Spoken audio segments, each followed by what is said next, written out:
mga Hobbiters, and welcome back to our YouTube channel. It's me again, Hobbiter Arc, and in this video, we are going to deal with this extra math challenge, which covers the grade 9 math quarter 3 module 1 with the title Quadrilaterals and Parallelograms. Mga Hobbiters, quadrilaterals are polygons having 4 sides, and parallelograms are special quadrilaterals in which the two opposite sides are parallel and equal. Now, parallelograms have properties, and that properties are the topic or will be the main subject of this discussion. And we will also solve some problems that involves the said properties. So let me share the first property. If we have a parallelogram, the first property says its two consecutive angles are supplementary, meaning the sum of those two consecutive angles are 180 degrees. So if we are to add the measures of angle B and angle E, it must be equal to 180 degrees. That is the meaning of supplementary. That is what is meant by supplementary. So, for example, let's just say the measure of angle B is equal to 77 degrees. And we are tasked to find the measure of angle E. So let's just say the measure of angle E is equal to x. Angle B and angle E are consecutive, therefore they are supplementary. So we can have this equation 77 degrees plus x is equal to 180 degrees. So their sum must be equal to 180 degrees because they are supplementary.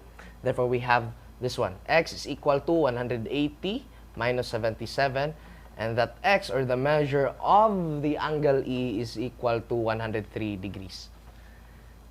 As simple as that. So, the measure of angle E now is 103 degrees. 103 plus the measure of angle B, which is 77, is equal to 180 degrees. How about let's find another angle, another consecutive angles. We have angle E and angle N. They are consecutive angles, therefore they must be supplementary. Let's just say the measure of angle E is equal to 2x plus 7 degrees, and the measure of angle N is equal to 3x plus 8 degrees. And what if you are tasked to find the measure of the larger angle? To do that, we will just add this one and equate. Let's just equate the sum of measure of angle E and angle N to 180 degrees. The measure of angle E is 2x plus 7, and the measure of angle N is 3x plus 8. And we will equate it to 180 degrees because, again, they are consecutive and therefore they are supplementary. So we will have now 5x plus 15 is equal to 180 degrees. Now we have 5x is equal to 180 minus 15. And we have 5x is equal to 165. And therefore, the value of our x is equal to 33. Then, if we are to find the measures of angle E and angle N, let's just substitute x here in their measures. So, ito yung na-solve natin. X is equal to 33. Let's find out who is the smaller and which is the larger angle. So we have 2. Let's know first the measure of angle E. 2 times 33 x, yan, plus 7. This is equal to 66 plus 7. Therefore, the measure of angle E is equal to 73 degrees. And For the measure of angle N, we have 3 times 33 plus 8. We have 99 plus 8. Therefore, we have 107 degrees. So,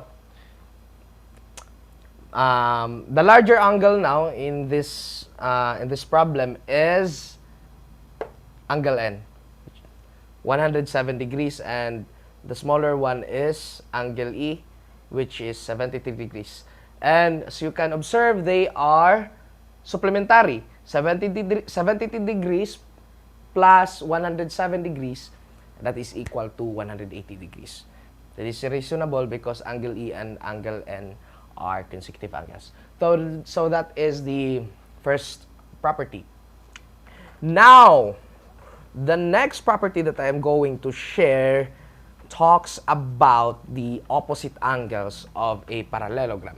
So, angle B and angle N are opposite angles. Angle E and angle Y are opposite angles. And in the next property, this property says that opposite angles of a parallelogram are equal. Therefore, the measure of angle B and the measure of angle N is equal, or the measure of angle E and the measure of angle Y is equal. Suppose the measure of angle B is equal to 68 degrees. And the measure of angle E is equal to 4x plus 8. And we are tasked to find the value of x in the measure of, not angle E, angle N. And we are tasked to find the measure of angle, the value of x in the measure of angle N. And since angle B and angle N are opposite angles, and it is said that opposite angles are equal, then let's equate. 68 is equal to 4x plus 8. Next, then we'll have 68 minus 8 is equal to 4x. 60 is equal to 4x. And therefore, the value of x in the measure of angle N in parallelogram B, E, and Y, provided that the measure of angle B is 68, is 15. That is the value of x in the measure of angle N. And now what if we are now asked to find or to identify the measure of angle N? Let's find the measure of angle N. Let's just substitute 15 in 4x plus 8. So 4x plus 8, so we'll have 4 times 15, the value of our x, plus 8. Then we'll have 60 plus 8. Therefore, the measure of angle N is equal to 68 degrees. And as what you can observe, the measure of angle N is 68 degrees, and that is equal to the measure of angle B, which is also 68 degrees. So, again, the measures or the opposite angles of a parallelogram are equal. Next, for the next property talks about the parallelogram's diagonals. It says that the diagonals of a parallelogram bisect. Meaning, if we have a diagonal here, the other diagonal bisects it. Meaning, it will divide this diagonal into 2 equal parts. So we'll have this one. It will divide the other one into 2 equal parts. Meaning, this is equal, this is equal, this is equal, and this is equal.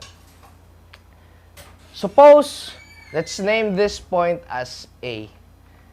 And we are given that YA is equal to 13 centimeters. And we are asked, or we are tasked to find AE, the length of AE. And since BN bisects the diagonal YE, and therefore, The length of AE now is also 13 centimeters. That's it, mga kahabiters. So I hope you learned a lot from this video. Always remember that parallelograms are special quadrilaterals which the two opposite sides are equal to then equal. And the consecutive angles of a parallelogram are supplementary, meaning their sum is 180 degrees. The next thing, the opposite angles of a parallelogram are equal. And lastly, the diagonals of a parallelogram bisect each other. So I hope, again, you learned a lot. And if you have questions, clarifications, don't forget to write it in our comment section. And invite your friends to subscribe to our YouTube channel. Please like and share this video, especially to your grade 9 friends who are struggling with their mathematics module. I hope this video will help them a lot. And again, this is Hobbiter Arc, mga Hobbiters. Ako ay palagi ako nagsasabing, if nahihirapan kayo sa math, bye kami rin. So stay safe, mga Hobbiters. God bless and good night!